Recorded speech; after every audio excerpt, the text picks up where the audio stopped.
श्री स्वामी समर्थ.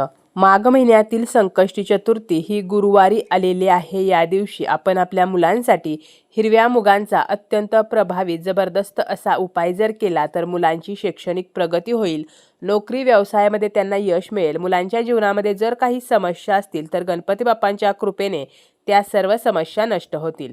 हा उपाय आपण कसा करायचा आहे याची संपूर्ण माहिती आपण या व्हिडिओमध्ये पाहणार आहोत. या दिवशी पृथ्वीवरील गणेश तत्व हे नेहमीपेक्षा सहस्रपटीने जास्त असते. गणपतीची स्पंदने आणि पृथ्वीवरील चतुर्थीची स्पंदने एकमेकांना अनुकूल असतात आणि म्हणून या दिवशी केलेल्या उपायांचा लाभ जो आहे तर तो आपल्याला जास्त प्रमाणामध्ये होत असतो. तर हिरव्या मुगाचे आपण काही उपाय जे आहेत तर ते या दिवशी करायचे आहेत. खास करून आपल्याला आपल्या मुलांसाठी हे उपाय जे आहेत तर ते करायचे आहेत. या दिवशी गणेश मंदिरामध्ये जर आपण हिरव्या मुगाचे दान केले, म्हणजे आपण पाव किलो तर असे हिरवे मूग जे आहेत तर ते एका व्यक्तीला किंवा 5 व्यक्तीला 11 व्यक्तींना दान करू शकतो. यामुळे सुद्धा बाप्पा प्रसन्न होतात आणि आपल्या इच्छा पूर्ण करत असतात. आता खास असा 108 हिरव्या मुगांचा उपाय जो आहे तर तो आपण पाहणार आहोत. आता हा उपाय जो आहे तर तो कोणी करायचा आहे, तर आईने किंवा वडिलांनी किंवा मुले स्वतःसुद्धा हा उपाय जो आहे तर तो करत असतात. आता बघा, हिरव्या मुगाचाच उपाय का करायचा, तर हिरवे मूग जे आहेत तर ते बुध ग्रहाचे प्रतिनिधित्व करतात आणि बुधाच्या प्रभावाने मुलांना अलौकिक बुद्धिमत्ता, आकर्षक व्यक्तिमत्व प्राप्त होत असते. त्यामुळे आपल्या मुलांची स्मरणशक्ती सुधारण्यासाठी किंवा लहान मुले जी आहेत तर ती सतत किरकिर करतात, सतत चिडचिडेपणा करतात, हट्टीपणा करतात, तर अशा वेळेला सुद्धा आपण हा उपाय करू शकतो. जी मुले शाळेमध्ये जातात तर त्यांना हवी तशी मार्क्स मिळत नाहीत, त्यांची स्मरणशक्ती कमजोर झालेली आहे, खूप अभ्यास करतात परंतु परीक्षेमध्ये त्यांना वाचलेले काहीही आठवत नाही. त्यांना मनासारखी मार्क्स मिळावीत, तसेच त्यांच्या जीवनामध्ये ज्या काही अडचणी आहेत, संकटे आहेत तर ती दूर व्हावीत, नजरदोष नष्ट व्हावा, तरीसुद्धा हा उपाय जो आहे तर तो अतिशय प्रभावी आहे. तसेच जी मुले नोकरी शोधत आहेत परंतु मनासारखी नोकरी मिळत नाही किंवा नोकरी आहे परंतु नोकरीमध्ये प्रमोशन मिळत नाही, तर यासाठी सुद्धा हा उपाय जो आहे तर तो आपण करू शकतो. आपली मुले सतत आजारी पडत असतील तरीसुद्धा हा उपाय केल्याने गणपती बाप्पांच्या कृपेने आपल्या मुलांच्या समस्या ज्या आहेत तर त्या नष्ट होत असतात. आता या दिवशी सकाळी लवकर उठायचं आहे, स्नान आटोपायचं आहे, यानंतर गणपती बाप्पांची विधिवत पूजा करून घ्यायची आहे. आपल्याकडे फोटो असेल तर फोटोची पूजा करायची, मूर्ती असेल तर त्या मूर्तीला आपल्याला पंचामृताने स्नान घालायचं आहे आणि हा अभिषेक करताना ओम गण गणपते नमः, ओम गण गणपते नमः असं म्हणत आपल्याला अभिषेक घालायचा आहे. यानंतर गणपती बाप्पांची मूर्ती कोरडी करून जागेवरती ठेवायची आहे. त्याला हळदी कुंकू, अक्षता, फूल अर्पण करायचं आहे, जास्वंदीची फुले अर्पण करायची आहेत. त्यानंतर दुर्वा अर्पण करायचे आहेत, कारण दुर्वा आणि जास्वंदीचं फूल हे गणपती बाप्पांना अतिशय प्रिय आहे. नैवेद्य म्हणून गुळ खोबरे ठेवायचं आहे आणि बाप्पांची आपल्याला आरती जी आहे तर ती सुद्धा करायची आहे.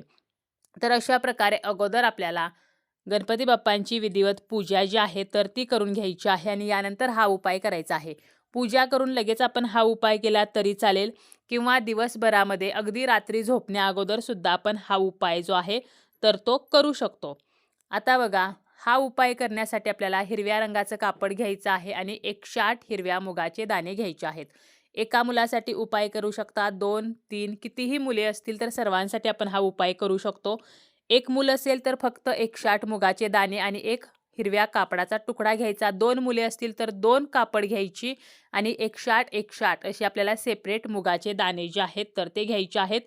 अख्खेच मूग आपल्याला घ्यायचे आहेत. तुटलेले, फुटलेले, किडलेले मूग घ्यायचे नाहीत. मुगाची डाळ जी आहे तर ती उपायासाठी चालणार नाही.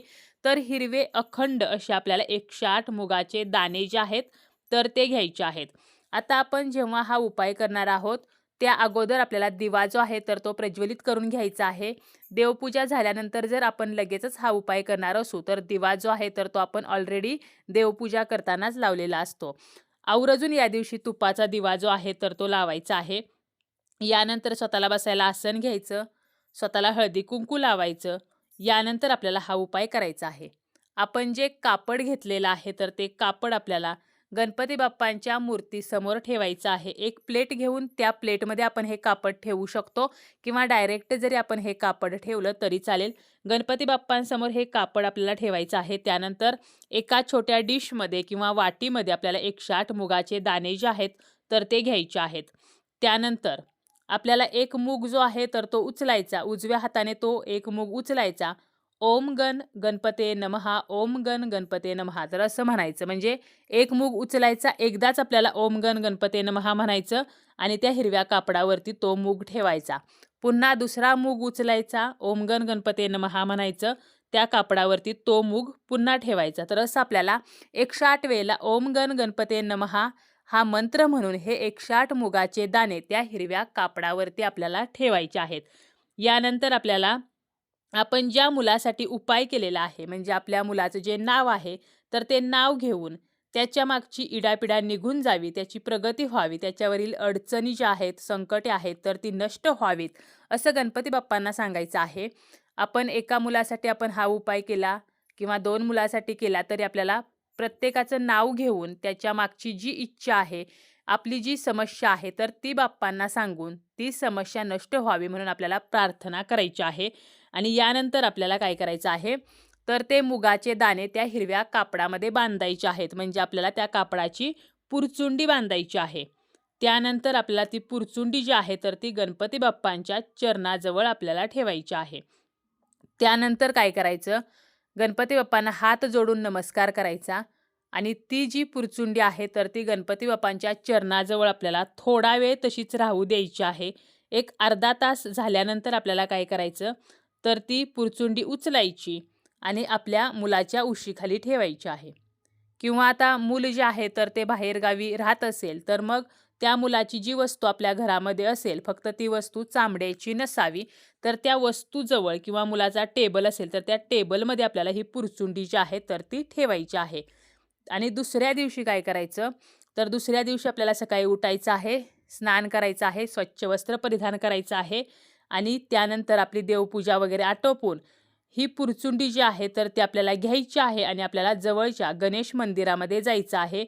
त्याचप्रमाणे बाप्पांसाठी आपल्याला दुर्वा, जास्वंदीचे फूल आणि गुळ खोबरेसुद्धा घेऊन जायचं आहे. गणेश मंदिरामध्ये गेल्यानंतर आपल्याला बाप्पांना हळदी कुंकू व्हायचं आहे, दुर्वा, जास्वंदीचं फूल अर्पण करायचं आहे, गुळ खोबरे जे आहे तर ते नैवेद्य म्हणून ठेवायचं आहे.